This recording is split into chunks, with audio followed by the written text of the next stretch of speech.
मैं Anushree Bhardwaj सुरागीला news channel के प्रदेश bulletin में आप सभी का स्वागत करती हूँ। तो चलिए नजर डालते हैं इस वक्त की प्रमुख खबरों पर। गुरु नानक जयंती के अवसर पर किच्चा में निकाली गई विशाल शोभा यात्रा। ऋतुपुर में ट्रक ने मारी सिपाही को टक्कर, हालत गंभीर। रामनगर में महिला पर टाइगर ने किया हमला। सुल्तानपुर पट्टी में दंगल के दौरान हुई फायरिंग का खुलासा। खटीमा में 2 भाइयों ने की 12 एकड़ जमीन दान। कालाडूंगी में महिला ने लगाया 4 लोगों पर जमीन कब्जाने का आरोप। कार्तिक पूर्णिमा पर गर्जा मंदिर में गंगा स्नान से रोकने पर श्रद्धालुओं में रोष। अब खबरें विस्तार से। किच्चा में गुरु नानक देव जी महाराज का प्रकाश पर्व हर्षोल्लास, आस्था एवं धूमधाम से मनाया गया। प्रकाश पर्व के मौके पर विशाल शोभा यात्रा भी निकाली गई। संवाददाता राजू सहगल की रिपोर्ट।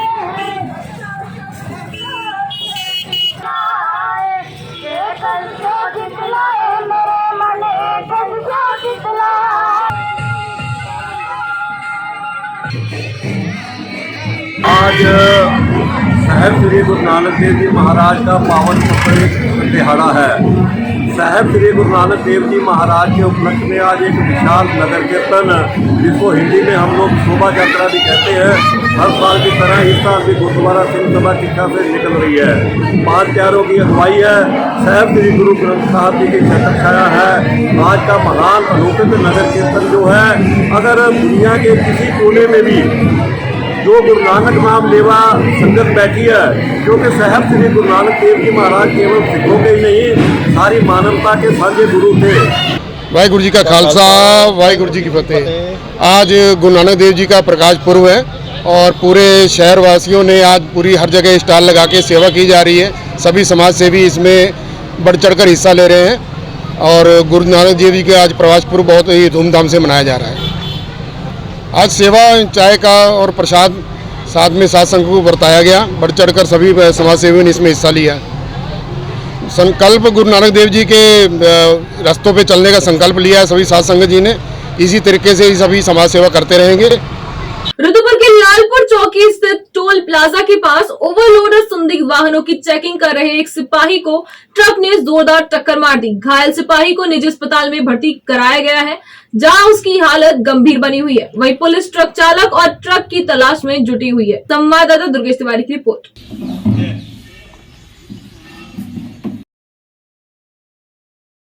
में एक सिपाही गंभीर रूप से घायल हुआ है, जिन्हें हमने उपचार के लिए भर्ती कराया गया है और उनकी स्थिति अभी भी गंभीर बनी हुई है। और हम लोगों ने इसमें एक अभियोग पंजीकृत किया है। उसमें जो ट्रक है वो चिन्हित हो गया है और हम साथ में उसके ड्राइवर को भी ट्रेस कर रहे हैं और शीघ्र उन्हें गिरफ्तार कर लिया गया। मरचूला क्षेत्र के जमरिया गांव में टाइगर ने घास काटने जा रही एक महिला पर हमला बोल दिया। महिला की चीख पुकार सुन आसपास के लोगों ने हो हल्ला कर टाइगर को जंगल में खदेड़ दिया। वहीं टाइगर के हमले से महिला बुरी तरह घायल हो गई, जिसे रामनगर के संयुक्त चिकित्सालय में भर्ती कराया गया है, जहां महिला की हालत गंभीर बताई जा रही है। संवाददाता कैलाश चहल की रिपोर्ट।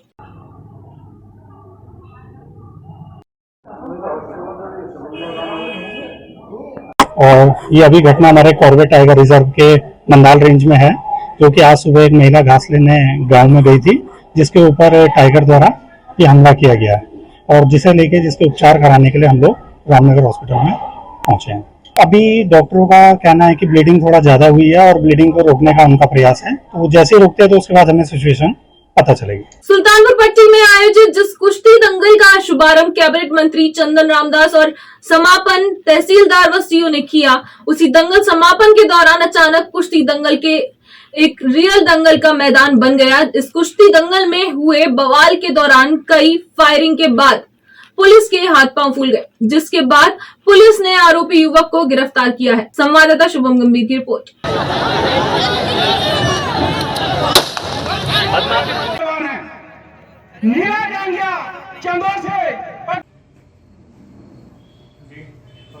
दो 3 दिनों से जो है वह सुल्तानपुर पट्टी में एक दंगल प्रतियोगिता जो है आयोजित की जा रही थी। कल 7 तारीख को वहाँ पर समापन का भी था। तो जिस समय जो दंगल ये प्रतियोगिता चल रही थी, प्रतियोगिता के बाद कुछ लोगों में जो है वहाँ पर वाद विवाद हुआ है। वाद विवाद के दौरान सोशल मीडिया के माध्यम से एक जो है वीडियो मुझे प्राप्त हुई थी कि एक व्यक्ति भीड़ के बीच में से जो है फायर करता हुआ दिखाई दिया। इसके आधार पर वरिष्ठ पुलिस अधीक्षक महोदय और एसपी काशीपुर महोदय को मेरे द्वारा अवगत कराया गया। उन्होंने कहा कि उनके आदेश पर थाने स्तर से हमारे एसएसआई साहब ने एक टीम यहाँ पर गठित की। तुरंत जो है हम उस व्यक्ति को जो है पहचान करने लगे। मुखबिर के अनुसार वो व्यक्ति जो है उसकी पहचान की गई। वो माजिद हुसैन पुत्र हामिद हुसैन निवासी ये नेता नगर सुल्तानपुर पट्टी बाजपुर का रहने वाला था। और जब उसका जो है मुखबिर के आधार पर ही जो है उसका हमने पीछा किया। पीछा करने के बाद उसको जो है कहलो होटल है यहाँ पर, वो उसके आसपास एक क्रेटा गाड़ी में जो है उसको हमने पकड़ लिया वहाँ पर। कुमाऊं की प्रतिष्ठित धार्मिक संस्था हरि शरणम जन द्वारा 13 से 19 नवंबर तक MB इंटर कॉलेज मैदान हल्द्वानी में श्रीमद् भागवत कथा एवं 111 कन्यादान विवाह समारोह के लिए भव्य पंडाल के निर्माण का कार्य आज पुष्य नक्षत्र में आरंभ किया। संवाददाता दीपक अधिकारी की रिपोर्ट।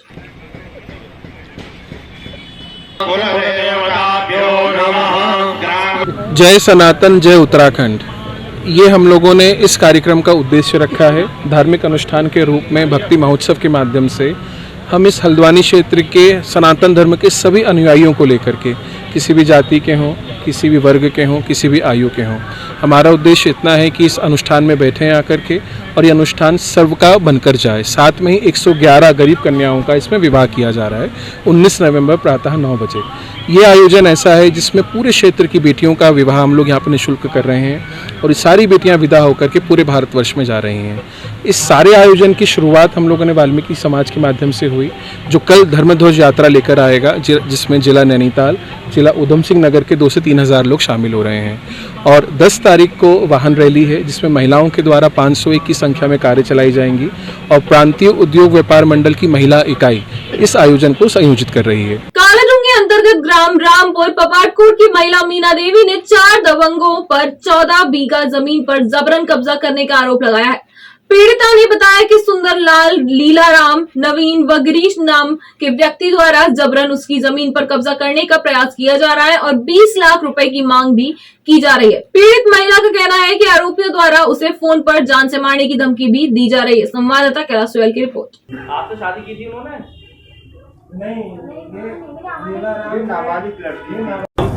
मेरा नाम मीना देवी, मैं पाटकोट रामपुर रहने वाली हूँ। मैंने ये लीलाराम और ये नवीन चंद, गिरीचंद और ये इनकी और सुंदरलाल, ये पहाड़ का रहने वाला सुंदरलाल, और क्या कहते हैं, ये मेरे को जान से मारने की धमकी दे रहे हैं। 20 लाख रुपए मांग रहे हैं और ये मेरी ज़मीन को हड़पना चाहते हैं। कि कह रहे सुंदरलाल जो कह रहा है कि मुझे 20 लाख रुपए दे और क्या तो मेरे को ज़मीन दिला। और ये 2-3 बार मेरे घर पे आ गया है और 2-3 बार इसने मुझे फ़ोन में जान से मारने की धमकी दे दिया है। और ये लीलाराम और नवीन चंद, गिरीश चंद, ये भी मुझे जान से मारने की धमकी दे रहे हैं, मेरे जमीन पे कब्जा करने की वो कर रहे हैं। कार्तिक पूर्णिमा पर गर्जिया मंदिर में गंगा स्नान रोकने पर श्रद्धालुओं में रोष देखने को मिला। धर्मशास्त्री व आचार्यों ने कहा कि बिना विचार विमर्श यह फैसला लिया गया है। संवाददाता कैलाश सोयल की रिपोर्ट।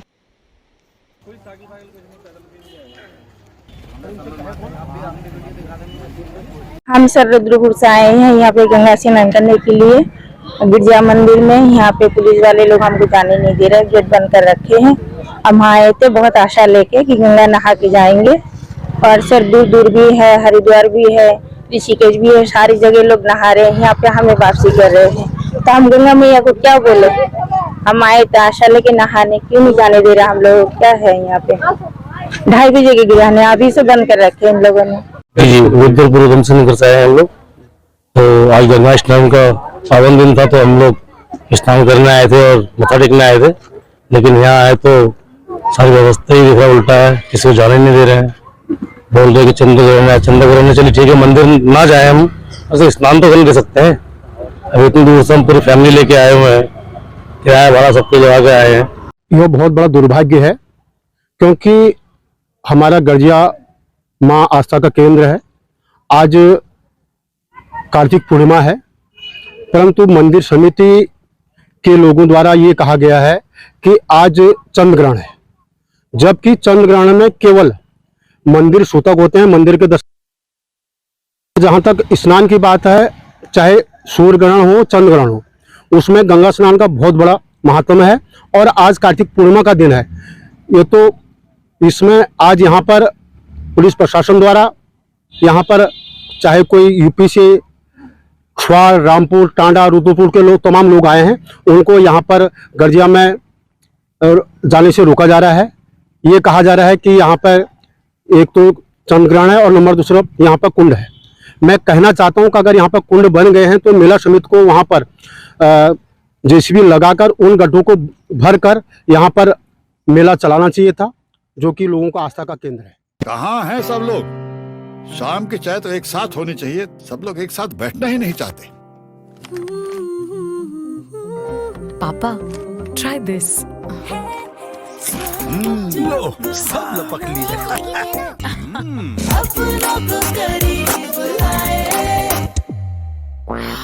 ये क्या हाल कर दिया है रूम का? बस कल से चाय? कल से चाय मेरे रूम में। देवर पान नमकीन। को करीब ला। यूपी के 2 किसान भाइयों ने उत्तराखंड के 16 किसानों को अपनी 12 एकड़ जमीन दान दी है। बता दें कि इन 16 किसानों की जमीन भूकटाव के कारण यूपी की सीमा पर बहने वाली प्रवीण नदी में समा गई थी। संवाददाता गुरदीप सिंह की रिपोर्ट। ये हरपाल भाई का बहुत बहुत धन्यवाद करते हैं, जो आज हमारी कई वर्षों से हमारी ज़मीन नदी में कटकर यूपी में चली गई थी और हम भूमिहीन हो गए थे और हमारे गांव को इन्होंने बचाया है और हम इनका बहुत बहुत धन्यवाद करते हैं, जो हमें अपनी ज़मीन 12-13 एकड़ ज़मीन जो हम लोगों ने हमें फ्री में जो दिया है, इनका बहुत बहुत धन्यवाद करते हैं। और आज हम इनका स्वागत किया है, बहुत ही पूरे समाज के लोगों ने, जो हमारे गांव वालों ने किया है, यहाँ पे मिठाई के साथ स्वागत किया है इनका, माल्यार्पण करके स्वागत किया है इनका। हम लोगों ने कुछ 18 भाई भी हम लोगों ने उनसे कहा कि देखो हम लोगों को कोई लालच नहीं है, अगर आप लोग चाहो तो हम लोग इस काम करने के लिए तैयार हैं। तो उसके बाद हमारे बीच में हमारे सम्मानित 17 मील के चेयरमैन जसविंदर पप्पू जी ने बीच में मध्यस्थता करके उनसे वार्ता की। वार्ता करने के बाद हम लोगों से बात की, हमारे फार्म पे आई, ये सारे लोग इकट्ठे होके, तो हम लोगों ने इनको सहमति प्रदान कर दी कि हम लोगों को कोई दिक्कत नहीं है, आपका जो खाता है, आपकी ज़मीन है, आप वहाँ से नदी सीधी कर दो, उससे गांव को जो खतरा आने वाला खतरा है जीवन भर के लिए वो टल जाएगा। इस बात को तैयार हो गए कि ठीक है, आप नदी को सीधा कर लीजिए, हमारी ज़मीन जाती है, कोई दिक्कत नहीं। इसमें कई हमारे थारू भाई बिल्कुल भूमिहीन हो गए थे, आज उनको भूमि मिली है, कुछ सरदार भाइयों को मिली है, सबको सम्मान के साथ जमीन आज हम बंटवारा करेंगे। भारतीय जनता पार्टी उत्तराखंड ने नैनीताल जिले के अध्यक्ष की कमान प्रताप बिष्ट को सौंपी है। भाजपा जिला अध्यक्ष बनने के बाद प्रताप बिष्ट ने कहा कि संगठन की मजबूती के लिए वे हर दिशा में काम करेंगे। संवाददाता दीपक अधिकारी की रिपोर्ट।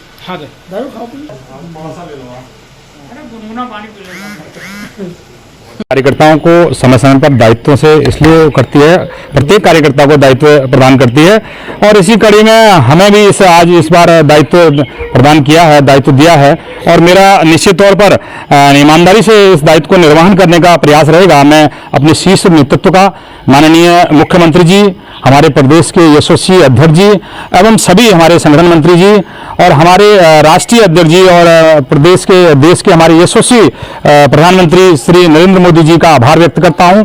साथ ही साथ अपने सभी कार्यकर्ता बंधुओं का आभार व्यक्त करता हूं कि मुझे इस दायित्व समझा और मुझे दायित्व दिया गया है। पूर्ण निष्ठा, ईमानदारी के साथ इस दायित्व के निर्वहन का प्रयास करूंगा। बाजपुर में काशीपुर ARTO और तहसीलदार ने ओवरलोड वाहनों के खिलाफ संयुक्त रूप से चेकिंग अभियान चलाया। इस दौरान प्रशासन ने 2 प्राइवेट बसों और 2 ओवरलोड खनन सामग्री से भरे डंपरों का चालान किया। संवाददाता शुभम गंभीर की रिपोर्ट।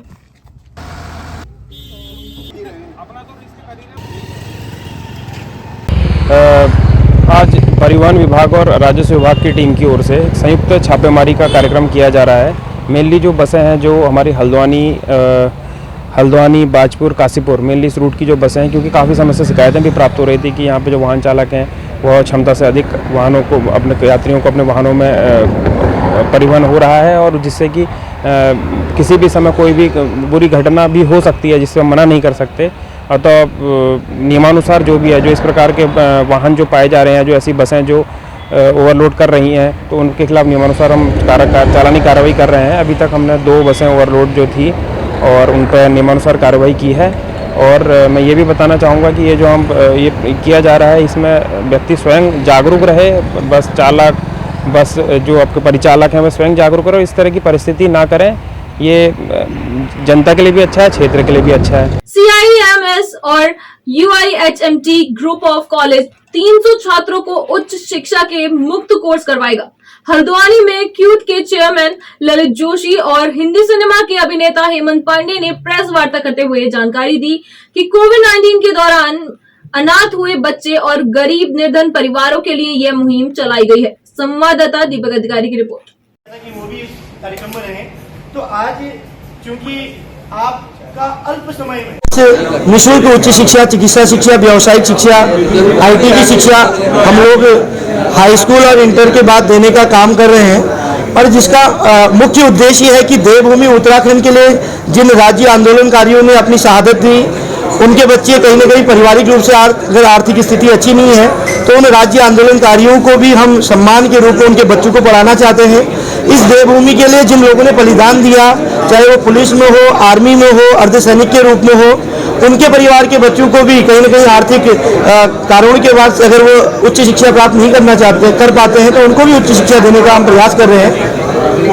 कोर्सेज में हमारे पास चिकित्सा शिक्षा के हैं, पैरामेडिकल है, radiology, lab technology, optometry, dialysis, OT technician, BSc IT, public health, तमाम कोर्सेज हैं। देखिए, एक्चुअल में देखा जाए तो रियल हीरो तो ललित जी जैसे लोग हैं जो समाज के लिए इतना कुछ कर रहे हैं। तो जैसे इन्होंने मुझे बताया कि मैं ये उद्देश्य के साथ आगे बढ़ रहा हूँ, तो और वो मुझे बोले कि ज़रा इसमें सहयोग चाहिए आपका, तो मैं दिल से बड़े हृदय के भावों को उनको समझ पाया और मुझे भी अच्छा लगा कि एक पुण्य का काम, एक परिवार में एक बच्चे को पढ़ाना मुश्किल होता है, 2 बच्चों को पढ़ाना मुश्किल होता है, ये 300 बच्चों को निःशुल्क हायर एजुकेशन दे रहे हैं। तो यार ऐसे बच्चे जब हम ट्रेनिंग के बल पे आत्मघाती बम बना सकते हैं तो ट्रेनिंग के बल पे अच्छे बच्चे हम पैदा कर सकते हैं, उनको आगे बढ़ा सकते हैं। और निश्चित रूप से वो बच्चे जिनमें ये संस्कार जाएगा, जैसा ललित जी को लोगों ने, टीचरों ने मदद करी, निःशुल्क उनको पढ़ाया, ट्यूशन फीस माफ की, तो आज इस मंच पर उन्होंने इतने लोगों को, गुरुओं का सम्मान किया। तो ऐसे ही वो बच्चे भी, जब 300 बच्चे जो निःशुल्क पढ़ के आगे बढ़ेंगे, वो लोग भी समाज के लिए एक बेहतरीन उदाहरण बनेंगे। ये अच्छी बात है। अल्मोड़ा जिला विकास प्राधिकरण को समाप्त करने की मांग को लेकर सर्वदलीय संघर्ष समिति ने आज गांधी पार्क चौहानबाटा अल्मोड़ा में धरना दिया। इस अवसर पर समिति के संयोजक नगरपालिका अध्यक्ष प्रकाश चंद्र जोशी ने कहा कि 5 साल से संघर्ष समिति लगातार जिला विकास प्राधिकरण को समाप्त करने के लिए आंदोलनरत है। अब प्रदेश सरकार को जनता की भावनाओं की कद्र करते हुए अविलंब जिला स्तरीय विकास प्राधिकरण समाप्ति का शासनादेश जारी कर देना चाहिए। संवाददाता हेमंत सिंह मेहरा की रिपोर्ट।